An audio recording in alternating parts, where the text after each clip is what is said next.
حمزہ ناصر official Islamic channel کو like subscribe کریں۔ تو یہ بات ذہن میں رکھیے گا کہ اسلام کی قومیت کی اساس وطن نہیں ہے، جغرافیہ نہیں ہے، نظریہ ہے۔ تو نظریہ اسلام ہی نظریہ پاکستان ہے۔ پاکستان کا جغرافیہ بعد میں ہے، نظریہ پہلے ہے۔ دنیا پہ ملک پہلے بنتے ہیں، پھر دیکھا جاتا ہے کہ اس کا نظریہ کیا ہوگا، آئیڈیالوجی اس کی کیا ہوگی۔ لیکن پاکستان کا مطلب کیا؟ لا الہ، یہ نعرہ پہلے گونجتا ہے اور پھر ملک حاصل کیا جاتا ہے۔ تو یہ ایسا ملک ہے جس کا نظریہ اس کے جغرافیے سے مقدم ہے۔ دنیا کے اوپر ایک اور ملک بھی ہے جس کا نظریہ اس کے جغرافیے سے مقدم ہے، بلکہ اس کا جغرافیہ ابھی تک متعین نہیں ہے، وہ اسرائیل ہے۔ وہ یہودی نظریے پہ قائم ہوا ہے، اس کا نظریہ پہلے تھا اور جغرافیہ اس کا ابھی تک مکمل نہیں ہے، اس کی کوئی سرحدات متعین اور طے شدہ نہیں ہے، ہر سال پھیلتی ہیں۔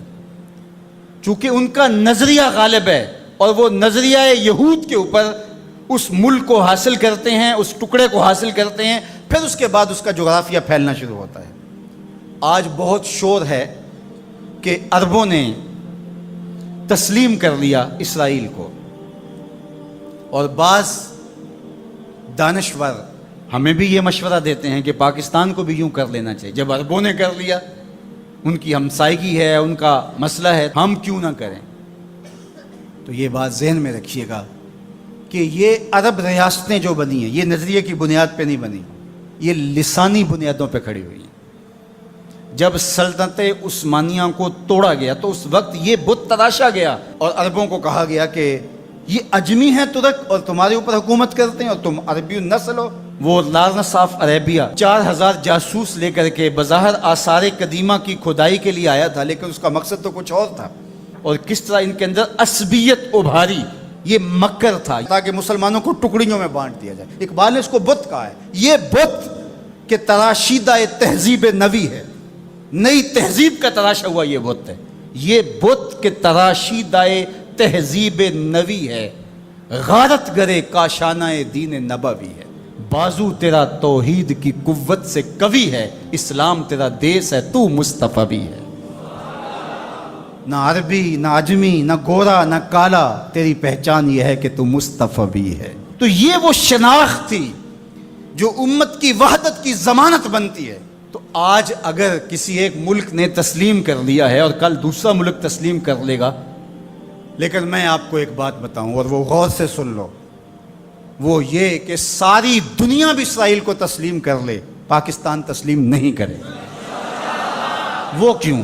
اس لیے کہ ہماری اساسی نظریے کی ہے، ہمارا وطن بنا ہی دو قومی نظریے کی بنیاد پر ہے۔ تو اسرائیل بھی اپنے یہودی نظریے پہ کھڑا ہے اور وہ عالم اسلام کو کھا جانے کی سازش کر رہا ہے۔ ہم ایسا نہیں ہونے دیں گے انشاءاللہ۔ اور پاکستان بھی اپنے اسلامی نظریے پہ کھڑا ہے۔ یہ الگ بات ہے کہ 73 برس بیت گئے اور منزل انہیں ملی جو شریک سفر نہ تھے، اور باغ دوڑ ہمیشہ ان لوگوں کے ہاتھوں میں رہی جو اس ملک کو نوچتے رہے۔ گدیں، یہ ڈاکو، یہ لٹیرے جنہوں نے ملک کو لوٹا، دونوں ہاتھوں سے ہمارے وسائل میں چھوڑے اور ہماری نظریاتی اساس کے اوپر کلہاڑے چڑھائے۔ اور کبھی انہوں نے کہا کہ یہ ایک لکیر ہے درمیان کے اندر، کبھی کہا وہ بھی آلو کھاتے ہیں، ہم بھی آلو کھاتے ہیں۔ یہ کیا قائد اعظم کو نہیں پتا تھا؟ یہ علامہ اقبال کو نہیں پتا تھا؟ جن لوگوں نے قربانیاں دیں، جن ماؤں کی چھاتیاں کاٹ دی گئیں، عزتیں بچانے کے لیے کنویں میں چھلانگیں لگائیں، یہ کتنی دردناک کہانیاں ہیں۔ ماں کی گود سے بچہ چھینا جاتا ہے اور یوں ہوا میں اچھالا جاتا ہے اور پھر کرپان سے اس کے ٹکڑے کیے جاتے ہیں اور پٹک کے زمین پہ مارا جاتا ہے اور اس کے اعضاء بکھر جاتے ہیں، لیکن ماں رونے کی بجائے کہتی ہے پاکستان کا مطلب کیا؟ لا الہ الا اللہ۔ کیا یوم حساب نہیں آنے والا جنہوں نے اس ملک کو نوچا ہے، اس ملک کے نظریات پہ کلہاڑے چلائے ہیں، مختلف جگہوں پہ بیٹھ کر کے اس ملک کو کھوکھلا کرنے کی کوشش کی ہے؟ وقت آنے والا ہے، یہ ملک مٹنے کے لیے بنا ہی نہیں ہے، یہ قیامت تک قائم رہنے کے لیے معرض وجود میں آیا تھا۔ یہ ملک امانت ہے اللہ کی ہمارے پاس، یہ رسول اللہ کی نگاہوں کا فیضان ہے۔ میر عرب کو آئی ٹھنڈی ہوا جہاں سے، میرا وطن وہی ہے، میرا وطن وہی ہے۔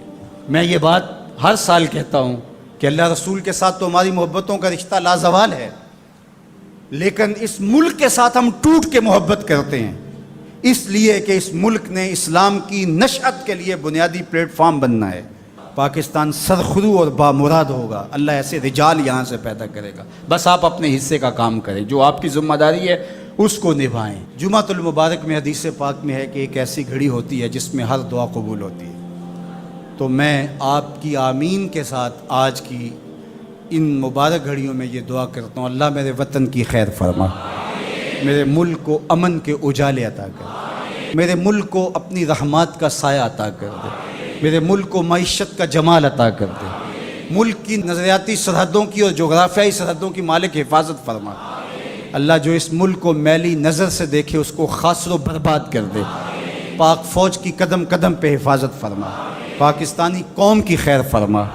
ایک نعرہ بلند کر دیجئے اپنے جذبوں کے اظہار کے لیے, نعرہ تکبیر, نعرہ رسالت, اسلام, پاکستان کی محمد سے وفا تو نے تو ہم تیرے ہیں, یہ جہاں چیز ہے کیا لوح و قلم تیرے. ایم حمزہ ناصر آفیشیل اسلامک چینل کو لائک سبسکرائب کریں.